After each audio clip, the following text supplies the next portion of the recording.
Riots broke out in Milwaukee the other day, and before that in other cities, each erupting with familiar sights: fire and pain, anger and looting. It will likely happen again in some other urban area, perhaps after a black man is killed by a police officer, whether the shooting is justified or unjustified. Was the victim a known criminal pointing a gun at a cop or not? These are reasons, but reasons really don't matter anymore, do they? The fire is the thing, the anger is the thing, and all we're doing now is waiting for the next one. Our media high priests, the guardians of the political establishment, come to us with reasoned explanations for the urban tinderbox. They tell us of hopelessness and despair, but ignore the one thing that binds them all, the one inconvenient truth of things. We know that institutions have broken down. Generations of black families have been shattered by the welfare state. We've created a government system that maintains human beings in poverty and ignorance so that politicians can count on their votes. And that is a crime against morality. You know this. There are schools that don't work and haven't worked for decades. Schools where teachers are overwhelmed, where children arrive thoroughly unprepared, where too many parents are indifferent. Political corruption is epidemic, a hidden tax upon urban economic wastelands, where there are no jobs for people who aren't trained and educated for work. During a riot, when the business begins to burn and rocks are thrown and guns are fired, political actors in those little boxes on the TV begin to bark in cliches. They use words like empowerment and investment and social infrastructure and social justice. Blame is assessed and pressed like hot irons into the flanks of the rich or of corporations and others with means of moronic and frightening misunderstandings of how jobs truly are created. And by such logic, all we must do is lower the rich into a giant cauldron, add salt, add bay leaves, and boil them down for soup to soothe the neighborhoods on fire.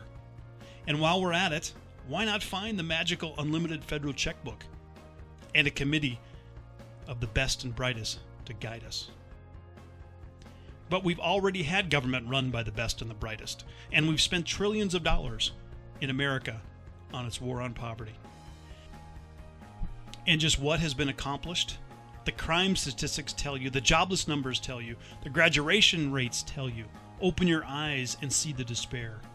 What isn't discussed enough when riots happen and neighborhoods burn is the one thing most common to all these decaying urban tinderboxes. They're run by Democrats. Baltimore is a Democratic city, Milwaukee is a Democratic city, Chicago, Detroit, and on and on. This is the most inconvenient truth. This is what binds them. For decade after decade, Democrats have controlled the policy and politics in these broken cities. This is the proof of Democratic success. The broken schools have been run by Democrats for decades. The broken institutions are run by Democrats. The political corruption in these cities is Democrat corruption, where government is the hammer used to beat other things into forking over their cash. The corruption tax presses down on the economic wastelands, where there are no jobs to be had. Urban school systems remain broken for students and families, yet they feed the bureaucrats and the vendors who sell goods and services to the education bureaucrats. And the well-fed know what they're supposed to do on election day: vote Democrat. Big city school bureaucrats are political creatures, loyal to their sponsors in the State House or at the City Hall. The teachers' union, by definition, are about protecting their members. Everybody's covered but the desperate. And the kids? They don't have a union. They can't vote. They don't write campaign checks to politicians. Those who suffer the most from the broken urban policy are those who are told that Democrats are the only ones that can protect them. Protect them from what? Poverty, violence, joblessness, and bad schools? All that has been provided. Those who push broken government programs like liberal policies aren't evil. Most intended to work for the good. But they made a terrible mistake in thinking that the strong arm of government is the answer. It isn't. It never was. Are there alternatives to the crushing cynicism of the democratic welfare state? Yes. Liberty is the answer. Not some politician using government to empower people. Growth is the answer, not government control. People need hope and meaningful work, which doesn't mean waltzing around with a clipboard for some government payroll. You need essential work for self-respect.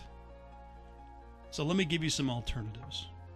Number one, radically cut the tax and change worker compensation and other anti-business laws in urban areas to promote business job growth. Number two, support true school choice, meaning vouchers, so impoverished minority students aren't deprived of a future. Number three, Democratic bosses, the trial lawyers, and public unions hate such ideas, but then they're the muscle of the Democratic politics. That strong arm of government helps politicians to maintain power and control. But as we've seen, the strong arm of government can also pave the road to hell.